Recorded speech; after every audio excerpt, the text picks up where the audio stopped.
I have received the script. I am ready to begin the translation and cultural adaptation.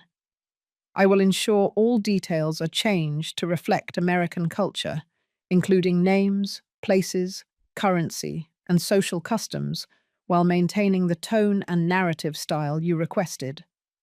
Please give me a moment to process the text and generate the response. I rented a house by the ocean to celebrate the new year, and I overheard my daughter-in-law say, "Just tell your mum not to bring a lot of luggage. She didn't come here to be a queen." What I did next reminded her who was paying for the vacation. There are words that destroy your soul without making a sound, words you hear when you aren't supposed to be listening, and they pierce you like knives, making you question your whole life in a single second. I was standing in the hallway of that beach house I had just rented, my 2 suitcases in my hands, and my heart was beating so hard I thought my chest would explode. From the deck, my daughter-in-law's voice, Montserrat, was as clear as water, mixed with laughter. "Just tell your mum not to bring a lot of luggage. She didn't come here to be a queen." I froze. My hands let go of the suitcase handles, and they dropped like 2 stones onto the hardwood floor. The sound echoed through the empty hallway, but no one outside noticed. They kept laughing. My son, Javier, said something in response that I couldn't quite hear, but the tone was mocking, complicit, as if they were sharing a private joke and I was the punchline. A queen? I didn't feel like a queen. I felt like a fool, a stupid old woman who had just spent $85,000 of her savings so her family could spend the new year in a house on the ocean, $85,000 that I saved for an entire year, scraping it together from my monthly pension of $8,500, sometimes sacrificing my medications, eating less, turning off lights to save on electricity, all for this, to be a joke. My legs were shaking. I felt like I couldn't breathe, and I leaned against the wall, trying to catch my breath, trying not to scream, not to run out to that deck and demand respect. But something inside me broke in that moment, and I knew that nothing would ever be the same. If you've ever been made to feel invisible in your own family, if you've given everything and been met with contempt in return, stay with this story until the end, because what I did next changed everything.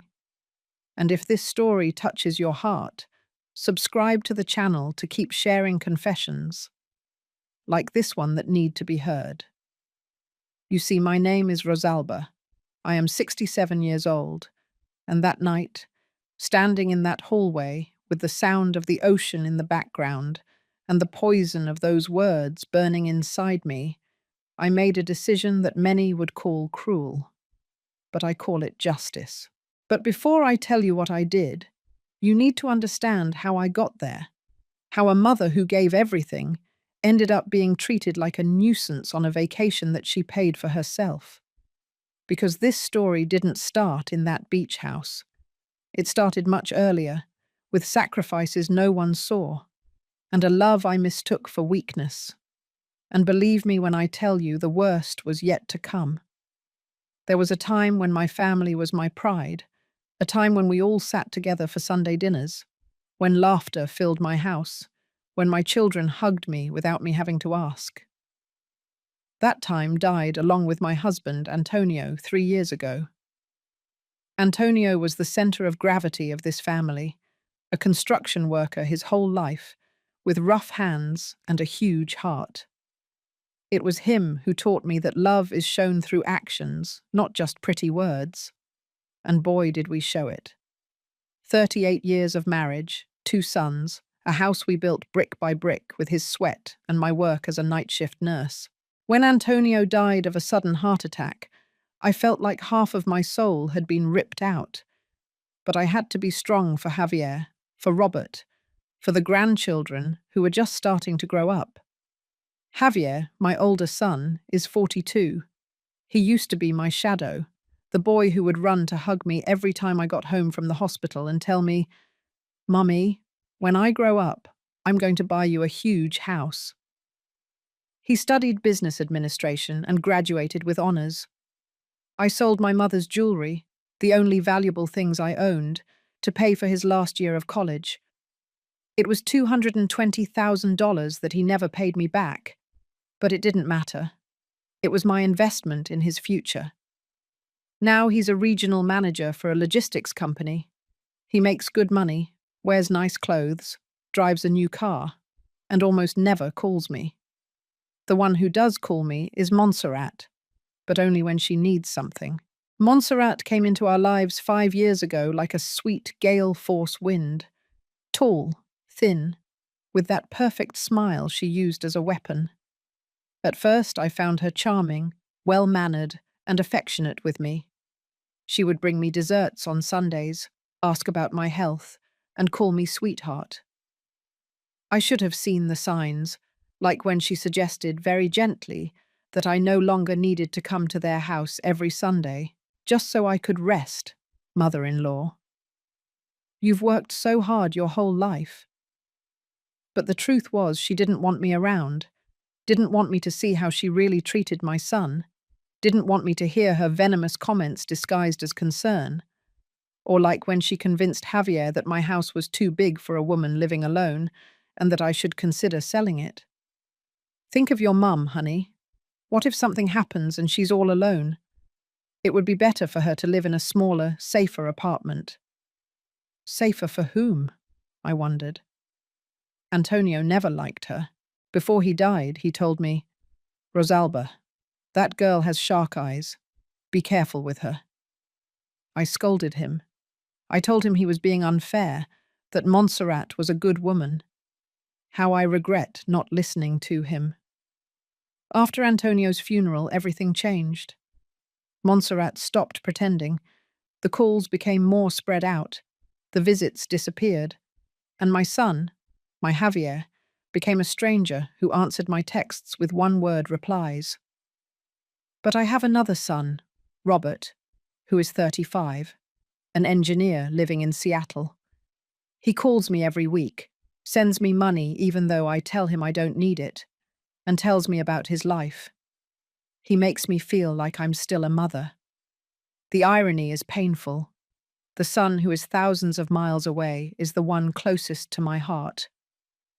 And then there's Valentina, my granddaughter, an 8-year-old with huge eyes and an infectious laugh, the daughter of Javier and Montserrat, the only reason I still put up with the crumbs of attention they gave me. Every time I saw her, I saw my son as a child, innocent, pure, not yet poisoned. This family that was once my refuge had become my emotional prison. And I, like a fool, kept opening the cell door every time they asked for something. Like when they asked me to watch Valentina for 2 weeks because they had a business trip. A lie. I found out on Facebook that they were in Cancun, alone at a resort, while I was feeding their daughter with my pension money. Or like when Javier called me, after months of silence, to ask me to be a godmother at Valentina's christening. I got so excited, I bought a new dress, had a special cake made, and gave an envelope with $10,000. Later, I found out they only made me godmother because the other option had said no, and they needed a last-minute replacement. That's how it was. I existed when they needed me, and I disappeared when they didn't. And even so, as New Year's approached, and Javier mentioned, almost in passing, that it would be nice to get together somewhere special, I jumped at the opportunity. Like a dog hungry for crumbs of affection, I searched online for weeks. I found that house in Malibu, with 3 bedrooms, an ocean view, a pool, and a huge deck. Perfect for a family. For my family. The price took my breath away. $85,000 for 5 days. It was almost everything I had saved for emergencies. But I did it. I paid every dollar. I told Javier that it was already reserved, that it was my gift to everyone. His response was a terse, "Oh, great, Mom, thanks." Not a, "You shouldn't have," not a, "We'll all chip in." Nothing. I should have seen it coming. I should have understood that for them, I was no longer a person. I was a bank, a service, a maid with a pension. But a mother's love is blind and stubborn and stupid. So there I was, standing in that hallway with my 2 suitcases and my broken heart, discovering that I didn't even have the right to bring luggage without being judged. Because for them, I hadn't come as a queen. I had come as a fool. But that was about to change. The house was beautiful. I can't deny that. White walls, huge windows that let in the golden light of the sunset, the constant sound of waves crashing on the sand. The kind of place you see in magazines and think, I would be happy here.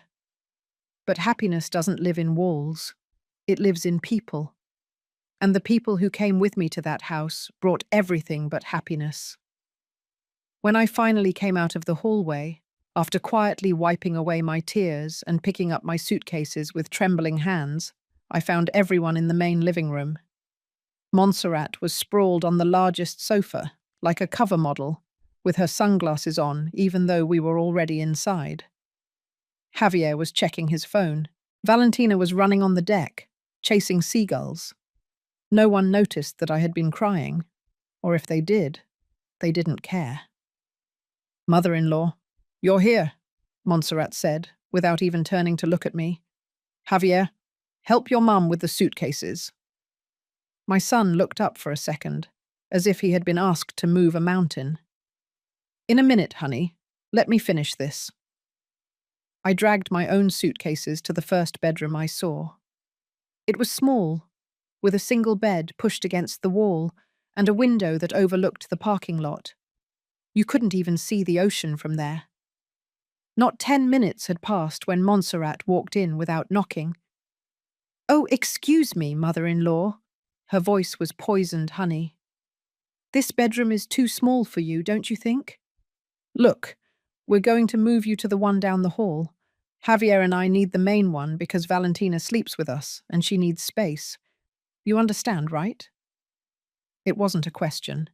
It was an order disguised as consideration. I nodded, as always, like the fool I was. The room down the hall was even smaller, with no closet, a mattress that sagged in the middle, and a ceiling fan that made an unbearable noise. But it was the room I was given, the one deserved by the woman who had paid $85,000 for this place. I unpacked my suitcase in silence.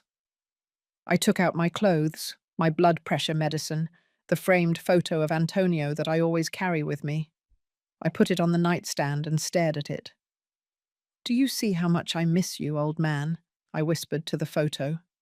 Do you see how they treat me without you? At 7 o'clock, Montserrat shouted from the kitchen. Mother-in-law, can you help us get dinner ready? We don't know our way around the kitchen yet. Of course, they didn't know the kitchen in, but I was expected to immediately. I went down and found an empty kitchen. They hadn't even unpacked the groceries I had brought. 3 bags full of provisions that I bought with my money and carried on the bus for 3 hours to get to Malibu. I made chicken enchiladas, refried beans, and Mexican rice. The menu Javier loved as a child. It took me almost 2 hours. My feet were aching, my back was screaming, but I kept going. When I put everything on the table on the deck, Montserrat took a picture. A single picture of the food, perfectly arranged on the pretty plates I had found in the cupboard. She uploaded the photo to Instagram. I saw it out of the corner of my eye as I sat down. The caption read, "First night in paradise. My husband knows how to spoil me. Blessed New Year. Luxury life." My husband. As if Javier had planned everything. As if Javier had paid a single dollar. No one said, "Thanks for cooking, Rosalba." No one said, "This is delicious, Mum." What they did say, between bites and laughter, was this. "Honey, it's so great that you could pay for this with your end-of-year bonus," Montserrat said, stroking Javier's hand. With your manager's salary, we can afford these luxuries, not like other people who are just barely getting by. I dropped my fork. The metallic sound against the plate made Valentina look at me, but the adults continued on. Yeah, we did well this year, Javier replied, puffing out his chest. Next year, I want us to go to Tulum, an all-inclusive resort. Oh yeah, honey, you deserve it. You work so hard. I wanted to scream. I wanted to stand up from that table, throw the plates on the floor, and yell at them that they were liars, that I had paid for everything, that Javier had spent his bonus on a new phone that I saw him carrying, that the only one who worked hard was me, for 30 years of double shifts at the hospital, so he could go to school and have that manager job he bragged about so much. But I didn't say anything. I swallowed. I swallowed my anger. I swallowed my dignity. After dinner, I cleared the dishes alone, washing everything while they went to the deck to drink wine. Wine that I had also bought. I could hear their laughter mixing with the sound of the ocean. When I was finished, it was already 11 o'clock at night. My hands smelled like soap and chili. My back was a knot of pain. I went out to the deck, thinking maybe they would invite me to sit with them, to toast, to enjoy, if only for a moment, the vacation I paid for. Montserrat saw me coming and said something to Javier in a low voice. He nodded. Mum, aren't you tired?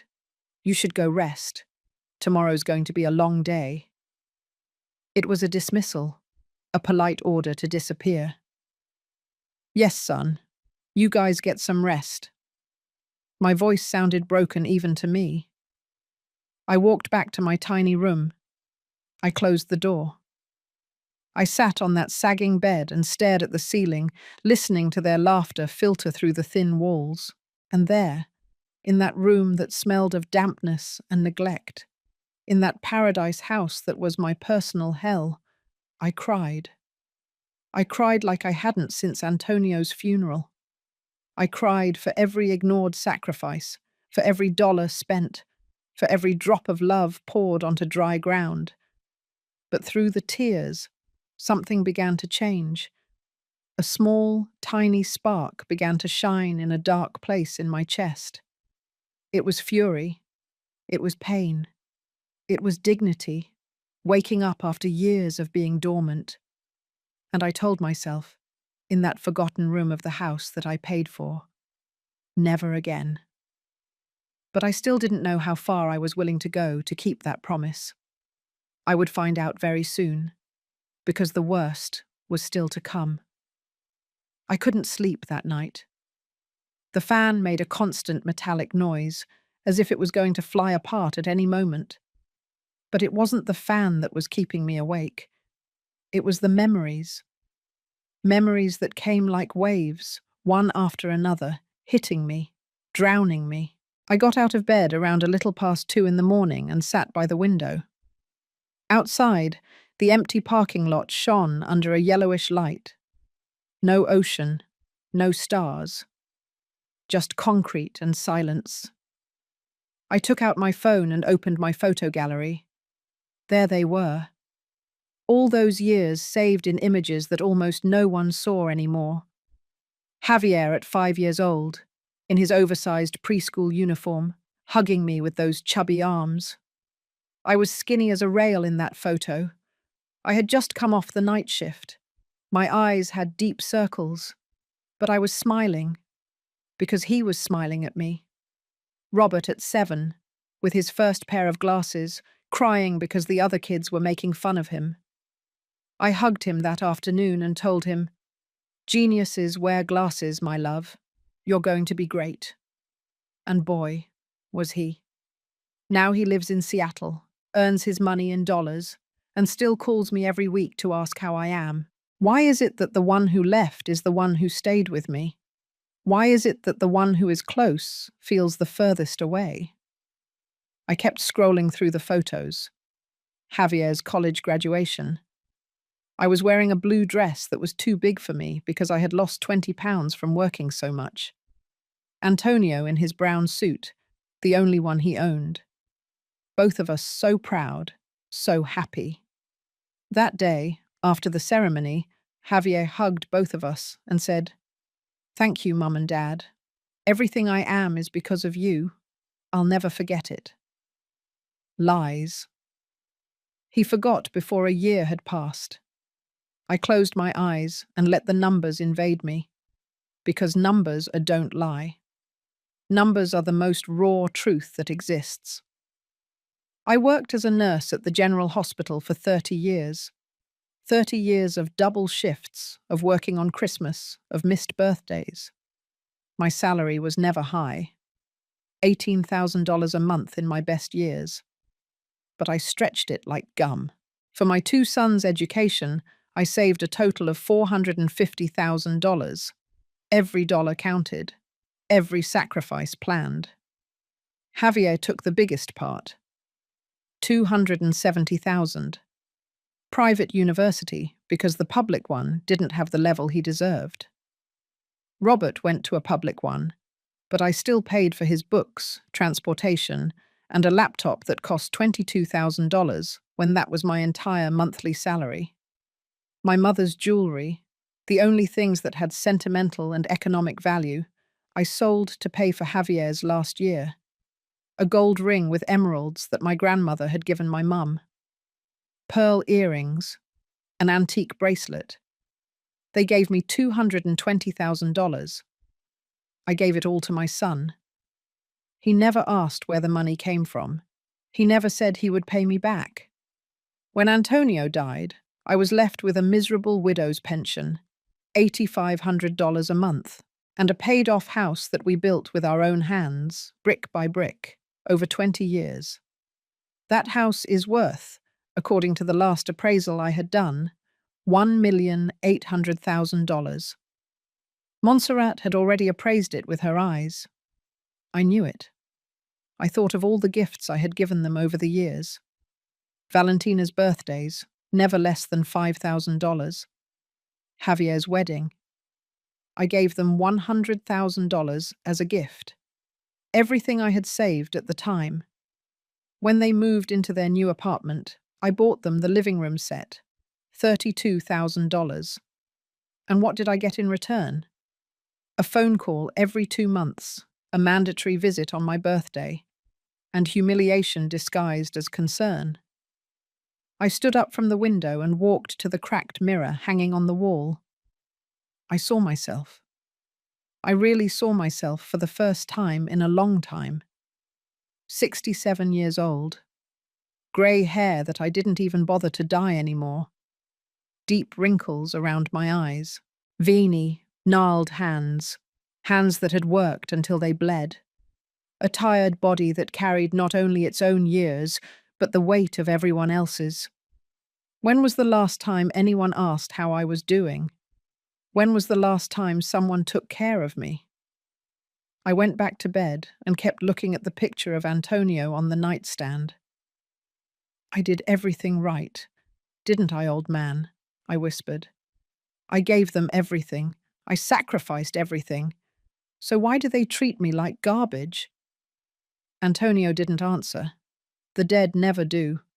But I knew what he would tell me if he could. Enough, Rosalba. Enough of letting them walk all over you. I picked up my phone again. I had a message from Robert sent 3 hours ago. With the time difference, it was morning in Seattle. Mum, how's everything at the beach? I hope Javier and Mons are treating you well. I sent you $2,000 so you can buy yourself something nice. I love you a lot. $2,000. It wasn't a lot for him, since he earns a good living. But it was everything. It was love turned into action. It was respect turned into a gesture. I replied, "Thanks, my love. Everything's fine. I love you." I lied, but I didn't want to worry him. I put the phone away and lay down again. I closed my eyes, and in the darkness of that miserable room, I did some math. Not with money, with dignity. How many more times was I going to let them treat me like this? How many more dollars was I going to spend buying love that never came? How many more tears was I going to shed in dark rooms while they laughed outside? The answer came clear, firm, and inevitable. No more. But I didn't know how. I didn't know what to do. Not yet. The universe, in its strange way of working, was about to give me the answer, in the worst way possible. Because the next morning, I would find something I wasn't supposed to see. Something that would show me exactly who the people I was sharing this house with truly were. And that discovery would be the match that lit the fire of my revenge. The second day dawned with an unforgiving sun, the kind that burns your skin if you're not careful for a second. I woke up early, as always. Years of nurse shifts left me with an internal clock that never shuts off. It was 6:30 in the morning and the house was silent. I put on a robe and went out of my room. The main living room was bathed in the golden light coming through the big windows. Outside, the ocean shimmered like a broken mirror. It was beautiful. It hurt that it was so beautiful. I went to the kitchen to make myself some coffee. I needed caffeine. I needed something to help me survive another day in my own personal hell. While the water was boiling, I heard a noise in the living room, a constant buzzing. A cell phone. I peered out. There, lying on the sofa, was Javier's iPhone. The screen was lit up, buzzing, buzzing. I'm not the type of person to check other people's phones. I never have been. I always respected my children's privacy. But something in me, maybe the accumulated anger, maybe instinct, made me walk toward that sofa. I picked up the phone. The screen showed a WhatsApp group. It was called the Thompson family, and there were new messages, many of them. My finger moved on its own. I opened the conversation, and there, in white letters on a green background, I saw my death in life. The messages were from 3 weeks ago, before we came to Malibu. Your mom is set on coming to everything. I'm so sick of her. I can't even breathe, and there she is. Montserrat. I know, honey, but what can I do? She's my mum, Javier. Well, set some boundaries. Besides, she's always expecting us to pay for everything. I'm tired of it. My stomach tightened. My hands started to tremble. We don't pay for anything. She has her pension. Javier. Exactly, and she has her paid-off little house. Why do we have to be burdened with her? I kept scrolling. There was more, much more. I talked to my sister, Lucy. She says there's a strategy. We convince your mum to sell her house. Montserrat. Sell the house? I don't know if she'll agree. Javier. Well, you convince her. You tell her it's too big for her alone, that she can come live with us. We'll give her the service room, which we don't use anyway. Montserrat. And the money from the sale? Javier. We'll invest it in a family business. I mean, as a down payment for the new house we want. I already saw one on the coast. $3 million. With your mum's money, we can cover the entire down payment. Montserrat. What if she asks about the money? Javier. We'll tell her the business went bust. What would she know? She's an old lady. The phone almost fell from my hands. I had to sit on the sofa before I fainted. It couldn't be real. It couldn't be that my own son was planning to rob me, to take away the only thing I had left. The house that Antonio and I built with our own hands. But there was more. I kept reading with my eyes full of tears. Sounds like a good plan. Take advantage of her pension. She doesn't need much. We have to profit from it. Lucy, Montserrat's sister, to profit from it. As if I were a dairy cow. As if I were an object. Besides, when she dies, everything goes to Javier anyway. But why wait years, right? Montserrat. When I die. They spoke of my death as if they were talking about the weather.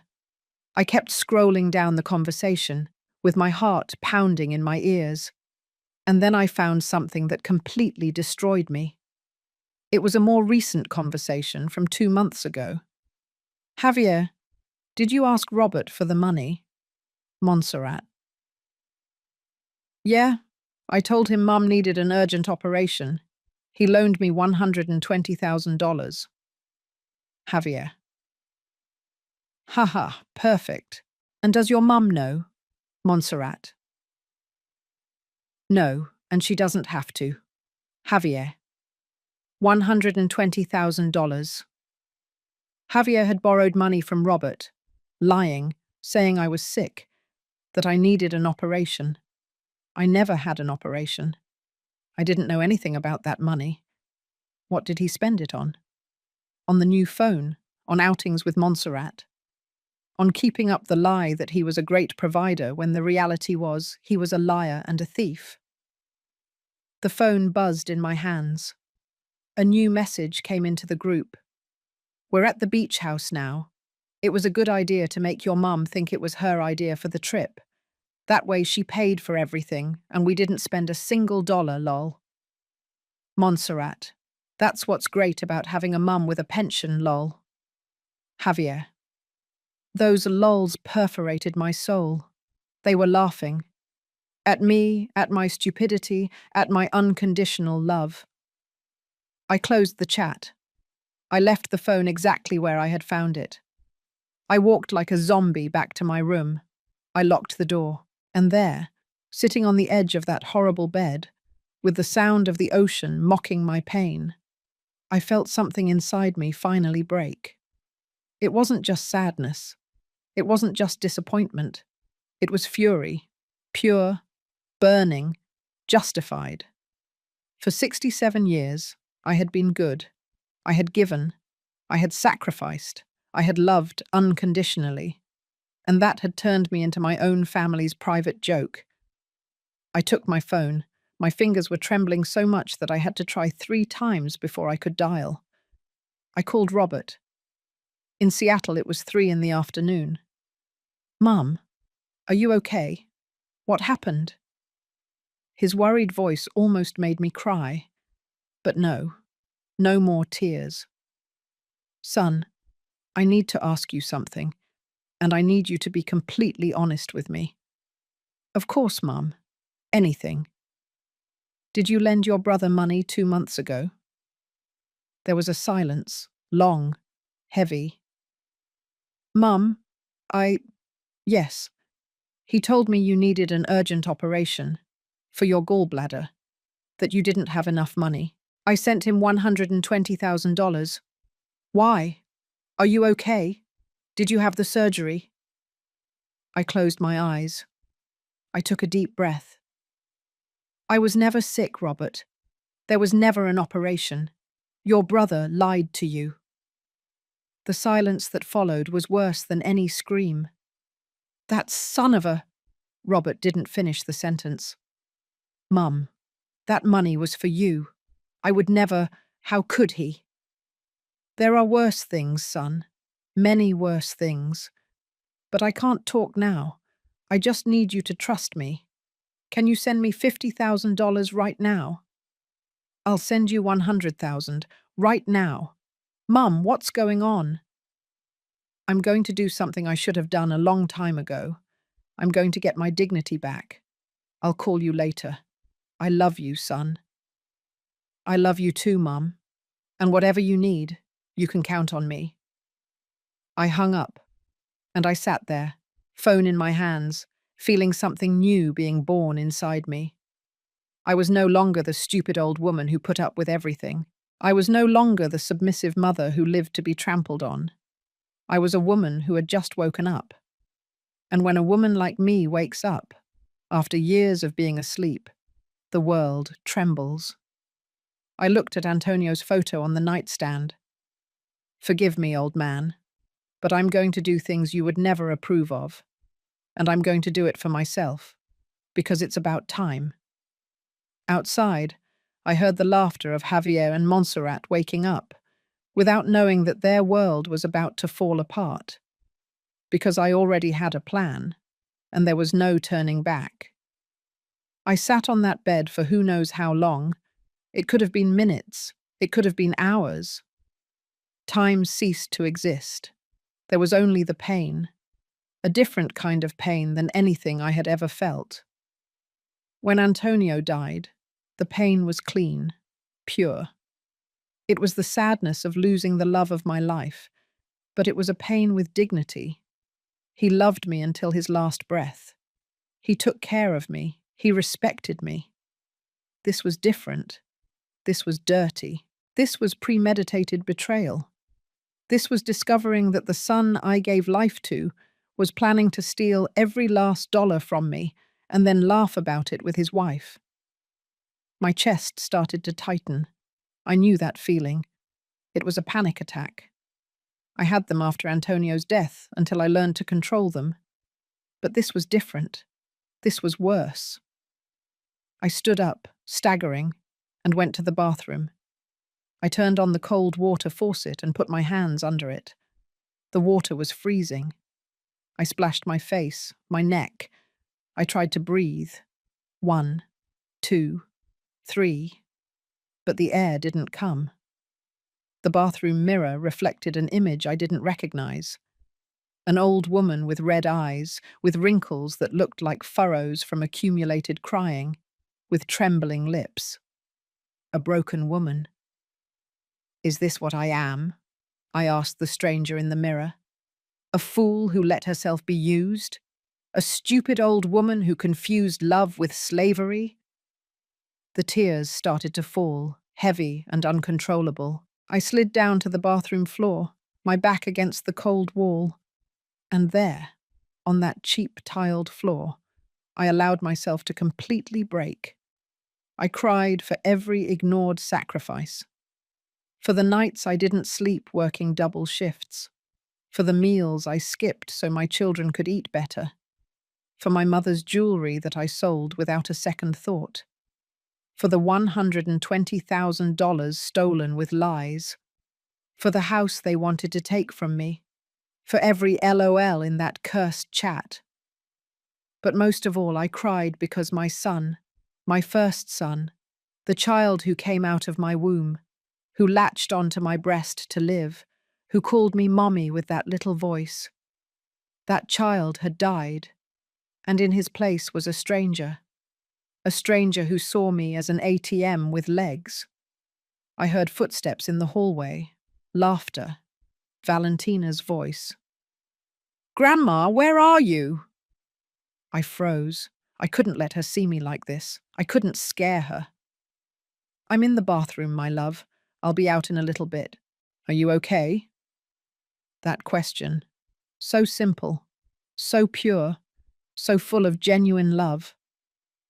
"Yes, princess, I'm fine." Another lie.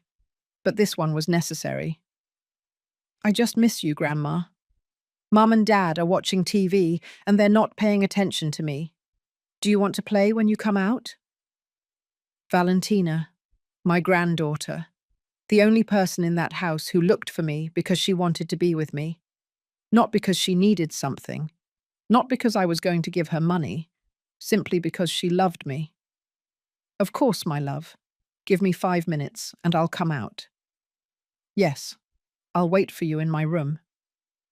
I heard her little footsteps move away, and that small moment of innocent love gave me a reason not to give up, not to pack my suitcase and flee that house like a coward. Valentina deserved better. She deserved to see that her grandma was not a doormat, that the women in this family had a backbone. I stood up from the floor. I washed my face with cold water again. I looked in the mirror. This time I didn't see a broken old woman. I saw a tired warrior who was about to fight the most important battle of her life. I left the bathroom and looked in my suitcase. At the bottom, wrapped in a scarf, was my rosary, the one my mother gave me when I turned 15. 52 years with me. I held it in my hands and closed my eyes. I'm not very religious. I stopped going to church after Antonio died. I complained to God many times for taking him. But in that moment, I needed something bigger than me. Blessed Virgin, I whispered. I'm not asking you to get revenge for me. I'm not asking you to punish them. Just give me strength, give me clarity, and help me not to lose myself in this. I opened my eyes.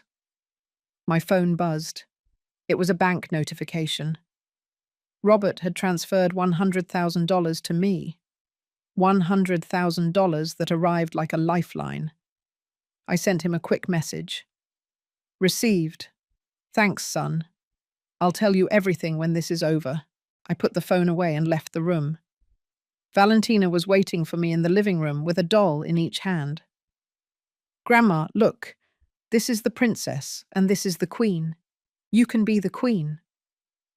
Ironic.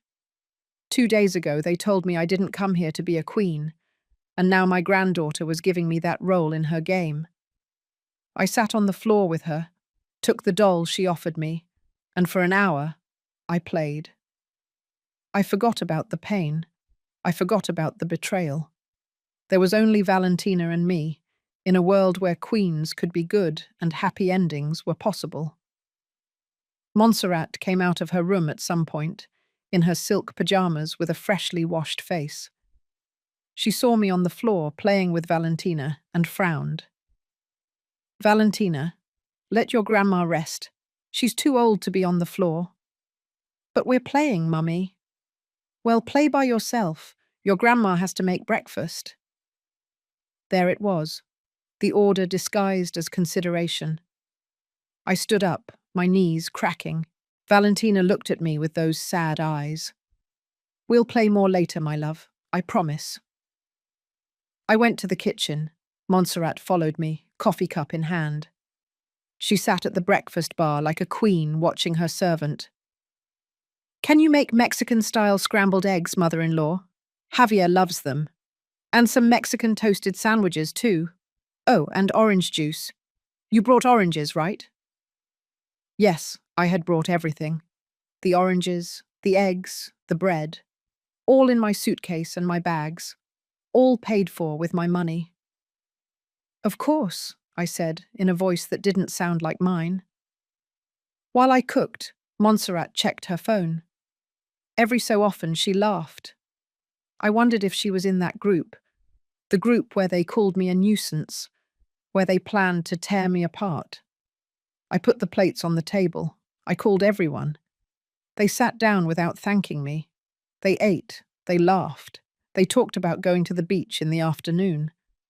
No one asked me if I wanted to go. No one included me in the plans. I ate in silence. Every bite tasted like ash. But I swallowed it. All of it. After breakfast, they went to the beach. All three of them. Valentina said goodbye with a kiss. Javier and Montserrat just left. I was left alone in that huge house, alone with my pain and a decision to make. Confront them, pretend I knew nothing, leave without saying anything and cut ties forever. I sat on the deck, looking at the ocean that shimmered, indifferent to my suffering. And there, with the sound of the waves and the sun burning my skin, I began to plan. I wasn't going to scream. I wasn't going to cry anymore. I wasn't going to beg for love. I was going to teach them a lesson they would never forget. A lesson about respect, about consequences, about what happens when you mistake kindness for weakness. I took out my phone and started making calls. First stop, my lawyer, Mr. Evans, the same one who helped me with my will after Antonio died. Mr. Evans, I need to change my will. Urgently. Can it be done over the phone?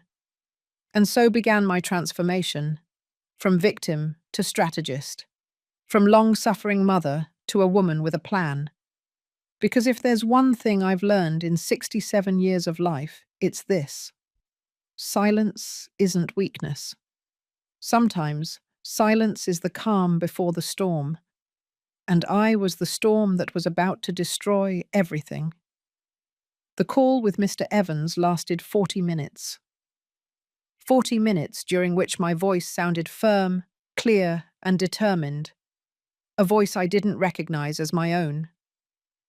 "Ms. Thompson, are you completely sure about this?" he asked, with that paternal tone he always used with me. "It's a very serious decision." "I have never been more sure of anything in my life, Mr. Evans."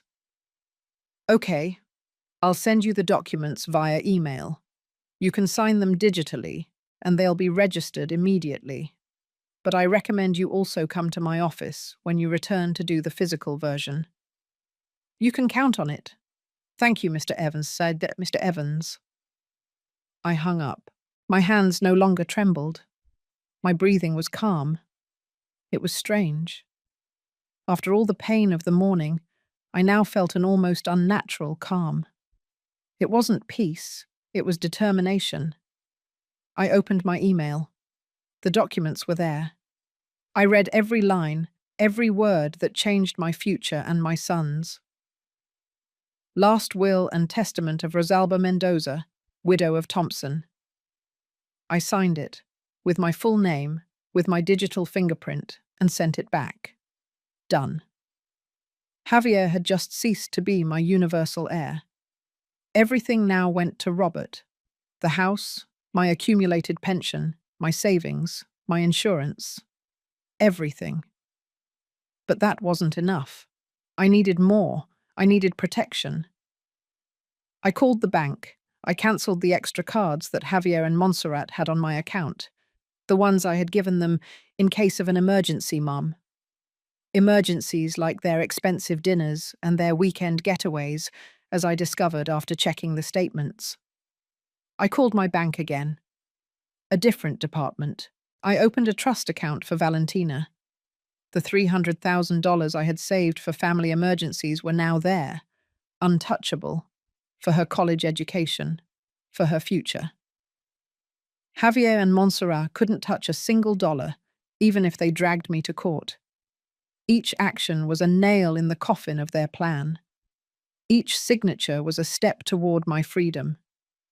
I took pictures of everything, of the receipt for the house rental, where my name and the charge to my card for $85,000 appeared, of the transfers from my account, of the bank statements showing Javier's expenses with the extra cards that I was paying for, restaurants, clothes, gas. I looked through my email archives. I found an email from a year ago, Javier asking to borrow $15,000 to fix his car. He never paid me back. Screenshot. Saved. Another email from 6 months ago. Montserrat, very sweetly. Pretty mother-in-law, can you help us out with $5,000? Valentina needs new uniforms. I deposited $8,000. Screenshot. Saved. I was building my case, my arsenal, my justice. My phone rang. Robert. Mum, I already sent you the money. Are you going to tell me what's happening? I got up from the table and went to the back of the house, where no one could hear me if they returned unexpectedly. Your brother wants to steal my house. Silence. What? I told him everything. The messages I found. The plan with Montserrat. The $120,000 he got from him with lies. Everything. Robert didn't scream, but I could hear his breathing quicken. He was furious, more furious than I had ever heard him. That son of a gun. That damn son of a gun. Robert, calm down. Calm down? How do you want me to be calm? He's robbing you, Mum. And I, like an idiot, gave him $120,000. That's why I called you. I need you to do me a favor. Anything. Call him. Tell him you need to talk to him urgently. Ask him about the money you loaned him. Tell him you're also in a tight financial spot and that you need him to pay back at least half. Record the call. Why? because when you ask him about the money that was supposedly for my operation, he's going to have to admit he lied, or he's going to invent another lie. And I need to have that on tape. Robert was quiet for a few seconds. Mum, what are you planning? Getting my dignity back, son, and teaching your brother that I'm his mother, not his victim. I like this, Mum. I haven't heard her in a long time. I like her too. Call him today, then send me the audio. You can count on it. And Mum, I'm proud of you. Those words broke me a little, but I didn't cry. There were no more tears. There was only fire. I hung up and went into the house. I had work to do. I went to Javier and Montserrat's room. Yes, I went in without permission. I didn't care about those courtesies anymore. I opened the closet. Montserrat's designer clothes were perfectly arranged. Javier's expensive suits, shoes that cost more than my month's pension. On Javier's nightstand, I found papers, receipts. I looked. An iPhone 15 Pro Max, $42,000, purchased 2 months ago, exactly when he got the money from Robert. Screenshot of the receipt with my phone. A restaurant receipt. $15,000 for one dinner. The same day he told me he couldn't lend me $3,000 to fix the water leak in my house. I took pictures of everything. I was a thief in my son's room, but he was a thief of my entire life. We were even. I heard voices outside. They had returned. I left the room quickly. I closed the door carefully. I went to the kitchen and started washing dishes that were already clean. They came in full of sand and laughter. Valentina ran to hug me. Grandma, the ocean was super beautiful. Why didn't you go? They didn't tell me, my love. Valentina turned to look at her parents. Montserrat shrugged. We thought you wanted to rest, mother-in-law. A lie, but it didn't matter anymore. Mum, is there anything to eat? We're hungry, Javier said as he collapsed onto the sofa, leaving sand everywhere. There's fruit and leftover chicken from yesterday. Aren't you going to make anything warm? It's cold. It was 90 degrees outside, but of course, His Majesty was cold. I'll make you cheese quesadillas. I went to the kitchen. While I was heating the tortillas, I took out my phone. Robert had sent me a message. I already called him. Here's the audio. It'll make your blood boil. I downloaded the file. I put on my headphones and listened. Brother, sorry to bother you. I had a problem with the bank here in Seattle, and I need to get the money I lent you back. Do you think you can pay back at least half? Robert.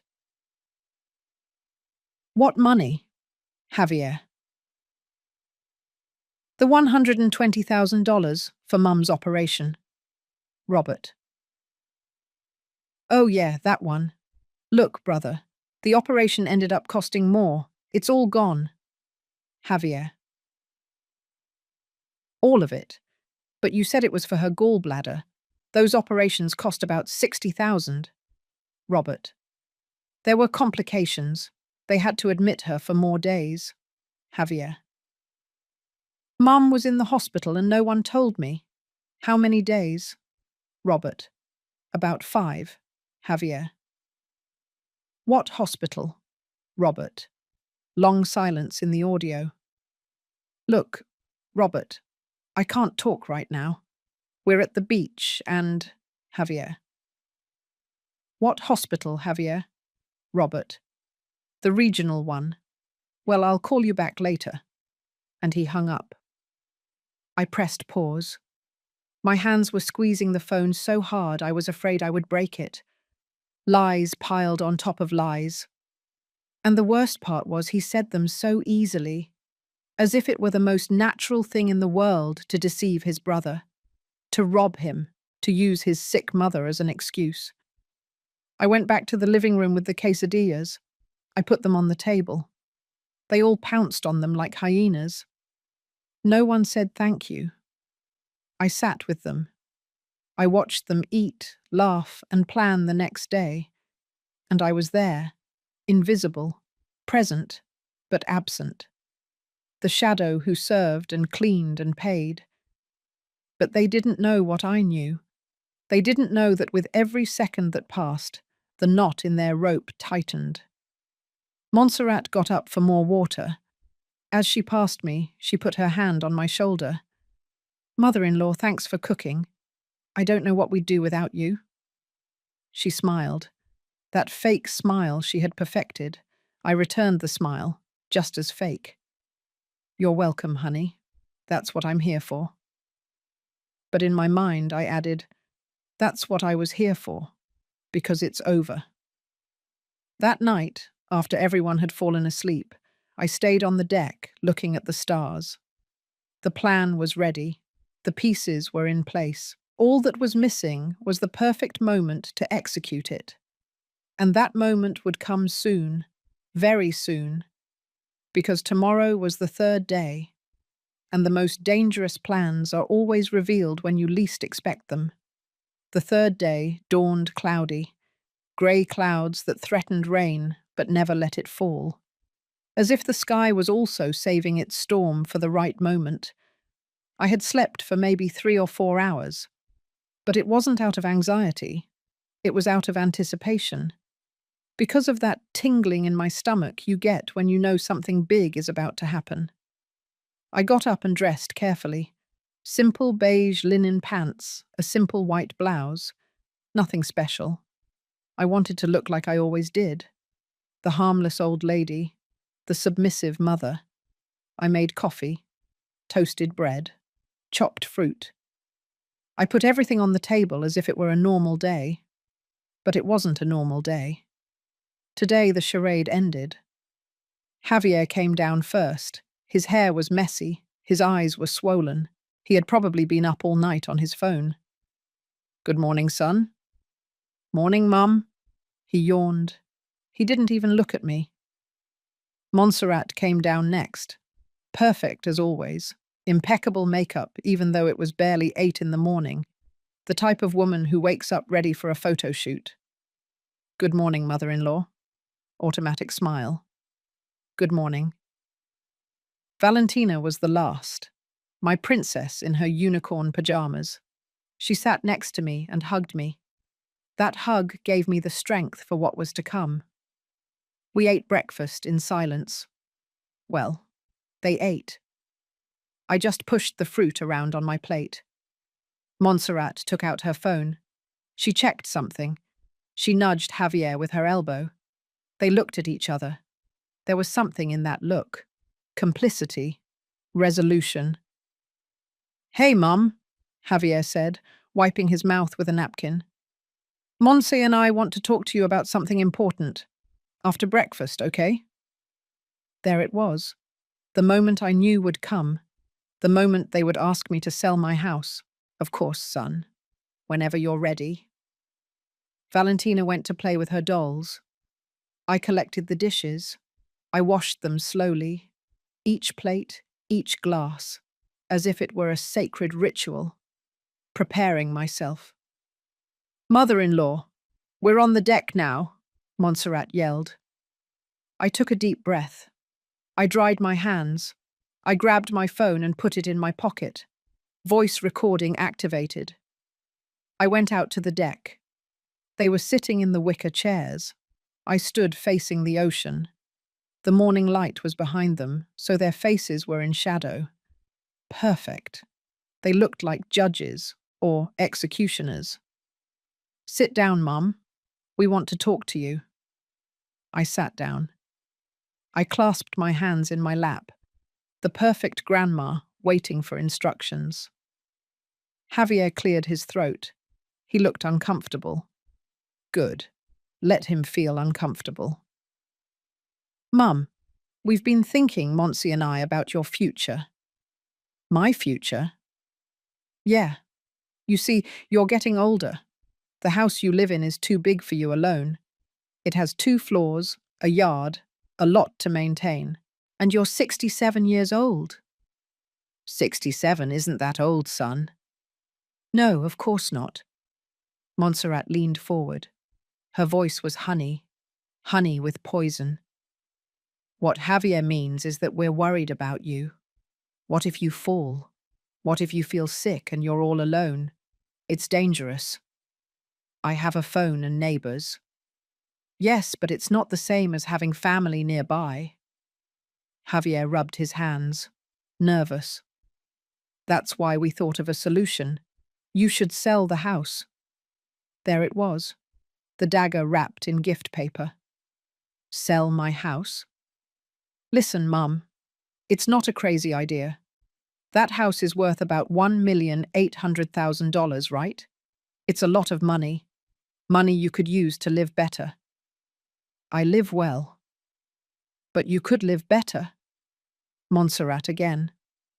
And think about Valentina, about her future, her education. Using a granddaughter. How predictable.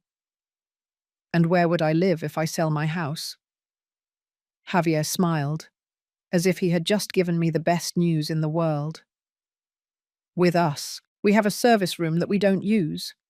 We can fix it up really nicely for you, with your own TV, your own closet, and that way you'll be with your granddaughter every day. The service room. My son was offering me the room where they keep the broom and mop. And the money from the sale? Well, that's the good part. Javier perked up, like a used car salesman. We can invest it. Monse and I know a family business, a franchise, super safe. It gives you returns of 8% a year. Imagine that, Mum. You'd be earning almost $15,000 a month, more than you get from your pension. And we'll manage everything, Montserrat added, so you don't have to worry about a thing. You can just enjoy your old age. Old age. They weren't even hiding the contempt anymore. A family business? Whose? Javier hesitated, just for a second, but I noticed. A cousin of Monse's, but he's very reliable. He already has 3 branches. Lies. It was all lies. The business didn't exist. Only their greed existed. I need to think about it. Think about it. Montserrat's voice hardened. What's there to think about, mother-in-law? We're offering you security, family, a better future. It's just a very big decision. Mum, please. Javier stood up. He walked toward me. He put his hands on my shoulders. Those hands that I held when he was a baby, that I healed when he scraped them as a child, and now they were squeezing me like claws. Do it for yourself, for us, for Valentina. I looked up. I looked him in the eyes, and I searched. I searched for something, a glimmer of love, of guilt, of humanity. Nothing. His eyes were empty, cold. I only saw dollars, properties, investments. And if I say no? He tensed, just a little, but he tensed. Why would you say no? It's the best thing for everyone. For everyone? Or for you? The silence fell like a stone. Montserrat stood up too. What do you mean by that? Nothing, honey. I just need time to think about it. There's not much to think about, Mum. It's a generous offer. You should be grateful. Grateful. That word made my blood boil. Grateful. Yes, not everyone has children who worry about them like this, who want to take care of them. I stood up. I looked at both of them. Javier with his failed salesman's face. Montserrat with her shark eyes. You're right. Not everyone has children like this. Some have better ones. Montserrat opened her mouth to respond, but I raised my hand. I'm going for a walk.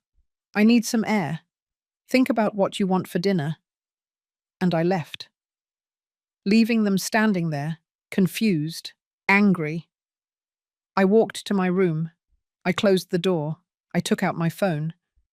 The recording had captured everything, every word, every lie. I sent the audio to Robert, and a message. They fell into their own trap. It all ends tonight. His response came in seconds. Do it, Mum. It's time. I sat on the bed.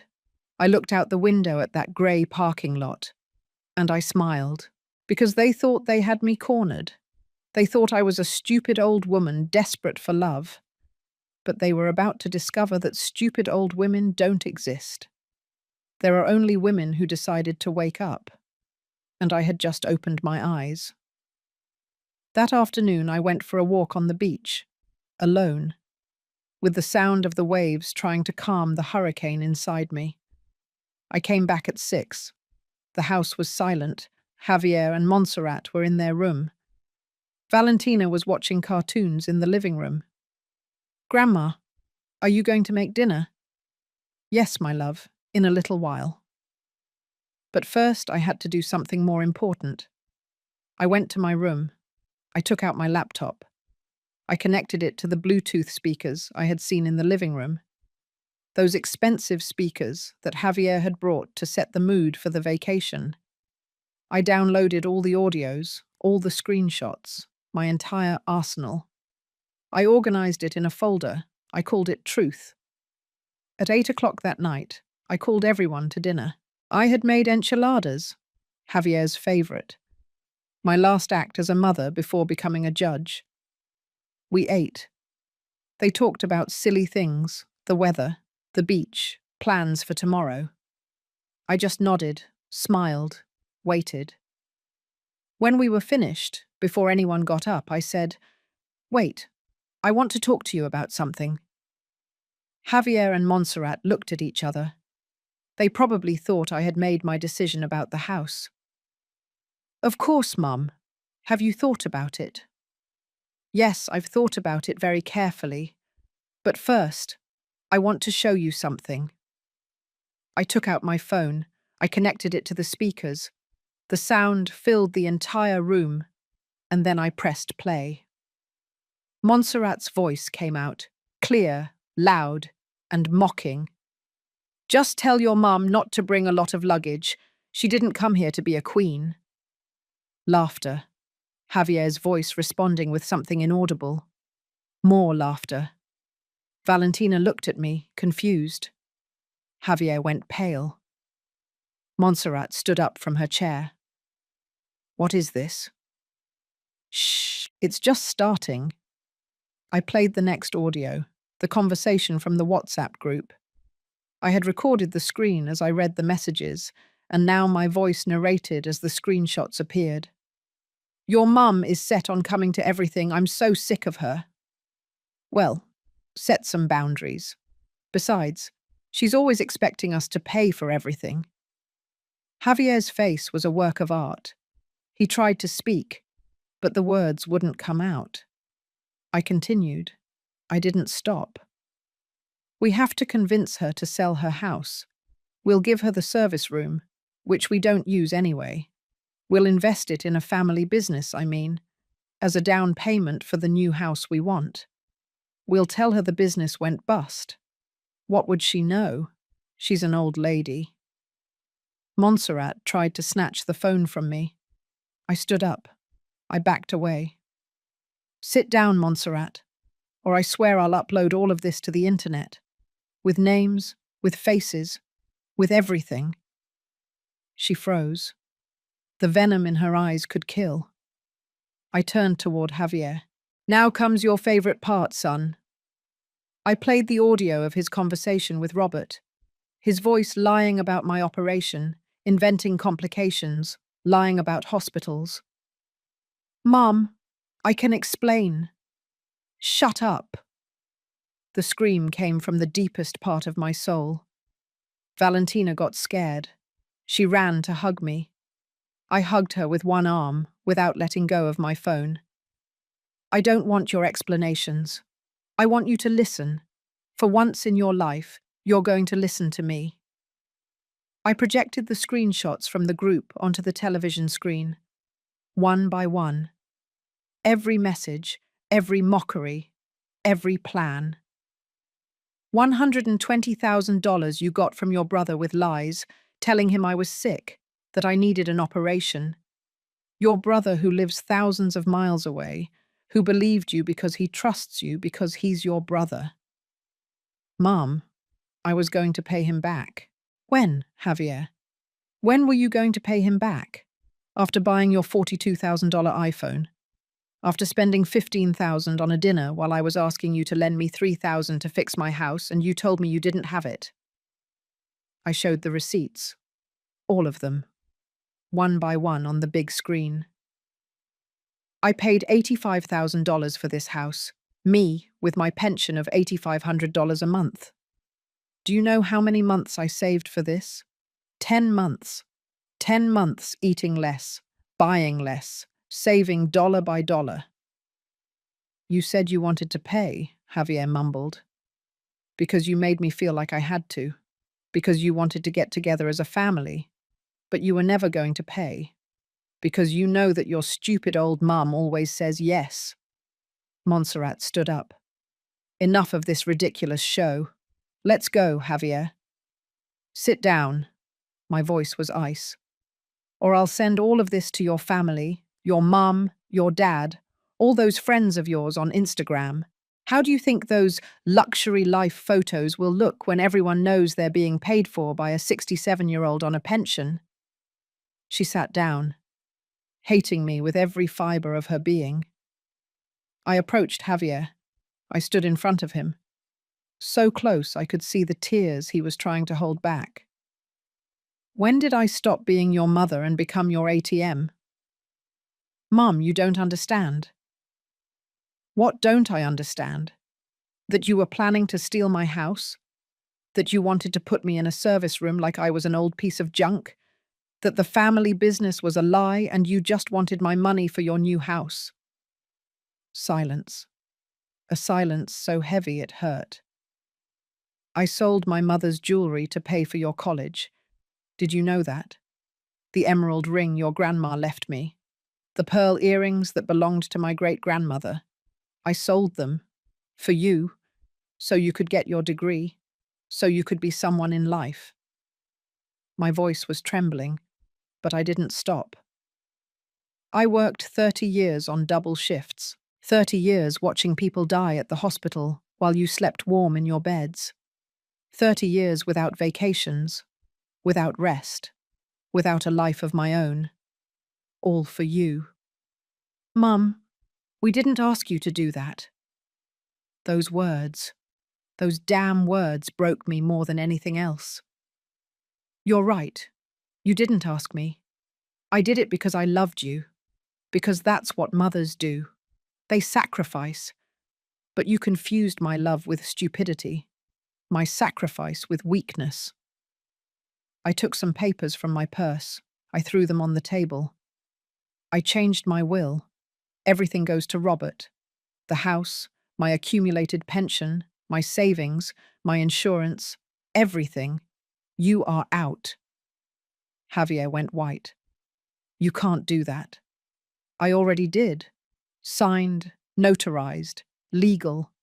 That house is mine. Dad and you built it for us. Your father built it for me. And now it's mine. And I decide what to do with it. Montserrat exploded. This is ridiculous. You can't disinherit your own son. I can.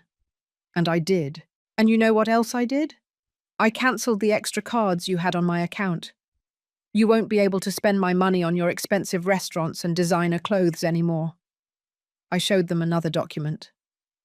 The $300,000 I had saved for family emergencies, I put in a trust for Valentina, for her college, for her future. You can't touch a single dollar, even if you sue me, even if you drag me to court. That money is hers. Valentina was still hugging me, not fully understanding, but feeling the tension.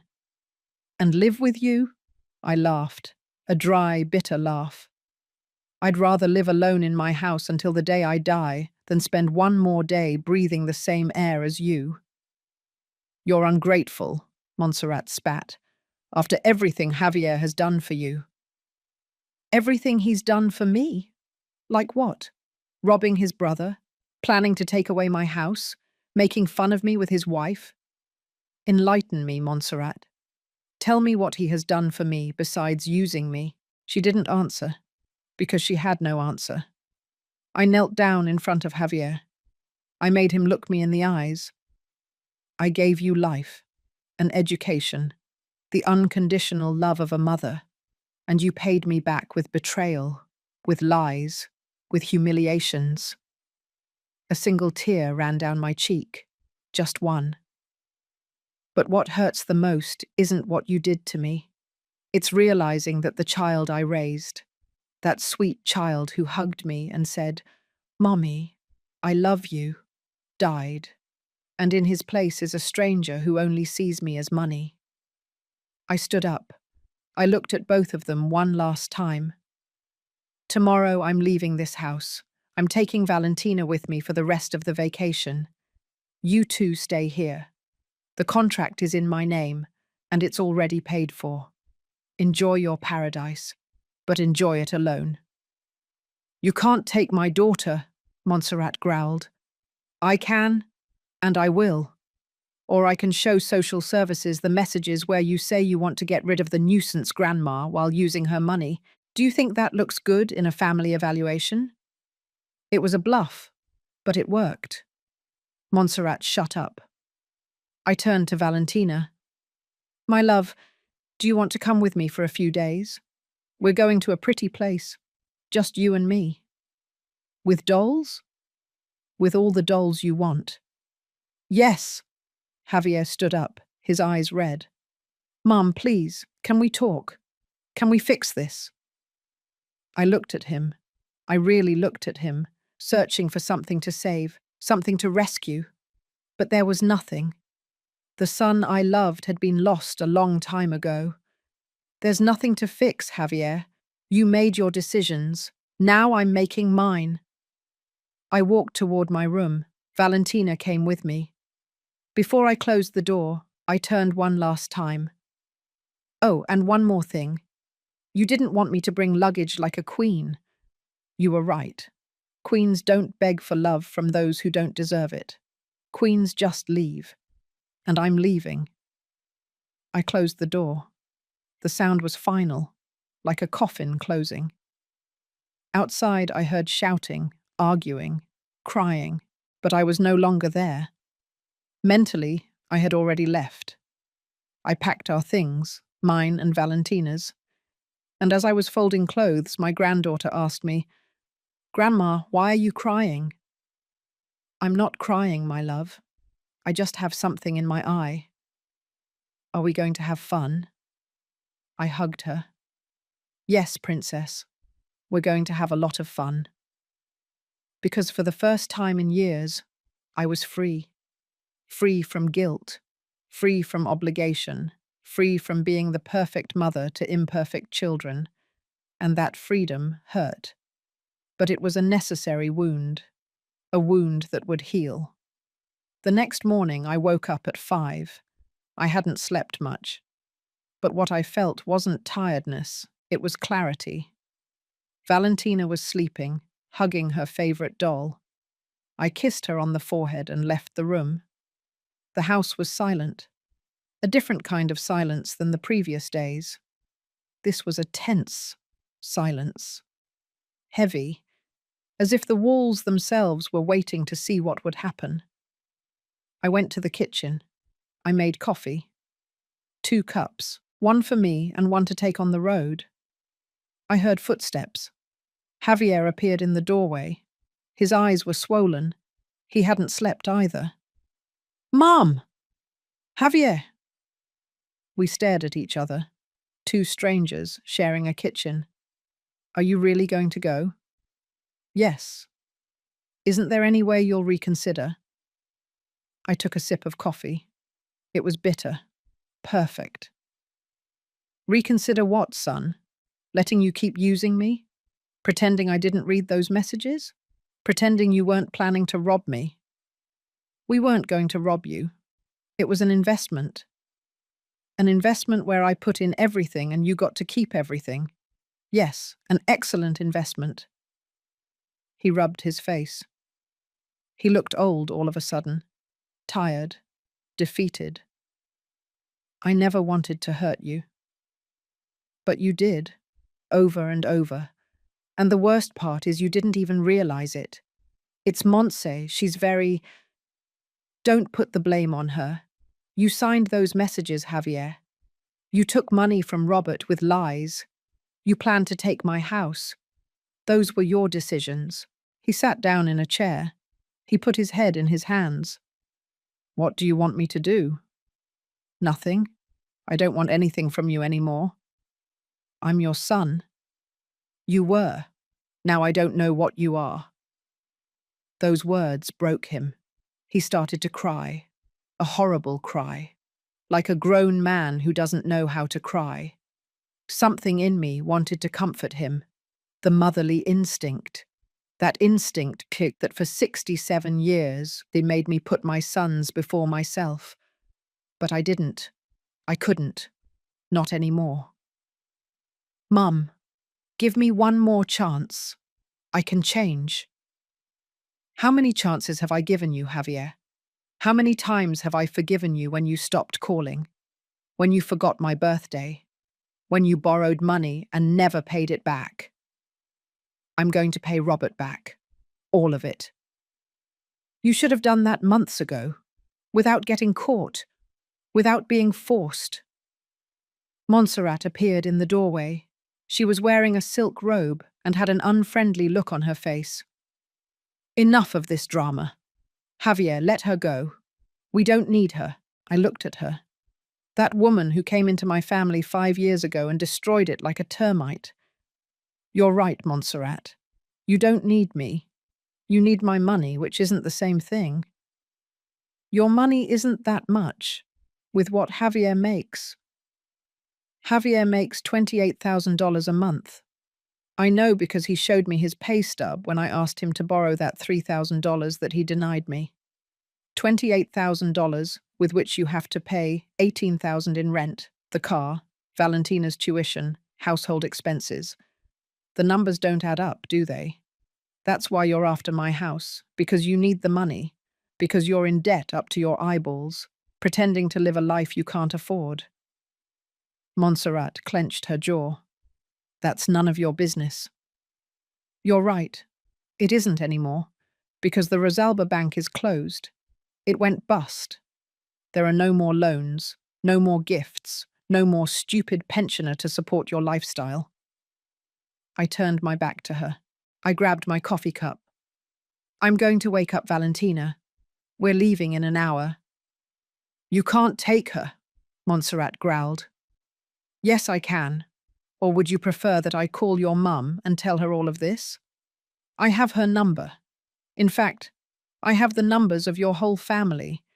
It would be a shame for them to find out the kind of person you are. It was another bluff, but it worked. I went back to the room. I woke up Valentina with kisses. My love, time to get up. We're going on an adventure. Where, Grandma? To a very pretty hotel I saw in town, with a pool and everything. And my parents? They're staying here. You and I are going to have a few days just for us. Yes. I dressed her. I packed the last things we needed. 2 suitcases. The suitcases of the Queen, I thought ironically. When we left the room, Javier was in the living room. Montserrat had locked herself in her bedroom. Mum, please, just tell me what I have to do to make you forgive me. I stopped. I looked at him, and I felt something I hadn't expected to feel. Pity. Learn to value what you have before it's too late. Learn that people aren't eternal, that love isn't infinite when you trample on it, and learn that there are consequences. There are always consequences. Are you going to stop talking to us? Forever? I don't know, Javier. Honestly, I don't know. For the first time in my life, I'm going to think about myself, about what I need, about what I deserve. And I'll see.